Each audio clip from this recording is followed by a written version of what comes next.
Hey cute little faces, how are you? Are you all ready for a new lesson? Very nice. So today we are going to learn about pronoun there. So there is a possessive adjective which is used in place of third person plural. Possessive adjective, I think I heard this term somewhere, but I don't remember. That's what you are thinking, right?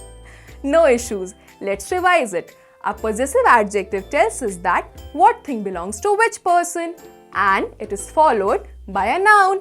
Let's take one example. This is their house. So, in this sentence, pronoun their tells us that the house belongs to third person plural. So, why don't we see some examples and make the concept of pronoun there clear?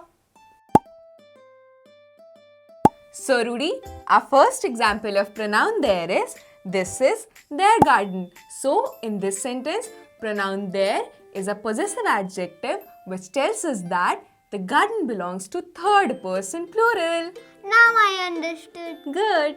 So, Rudy, read the second example. This is their classroom. Correct. So, again in this sentence, pronoun there is a possessive adjective which tells us that the classroom belongs to The third person plural. Absolutely right.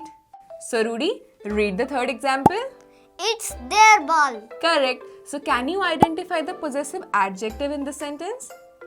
Their. Right. Why?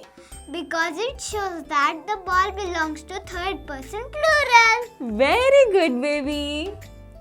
So, I hope you understood pronoun there very clearly. With this, bye-bye. See you in the next lesson.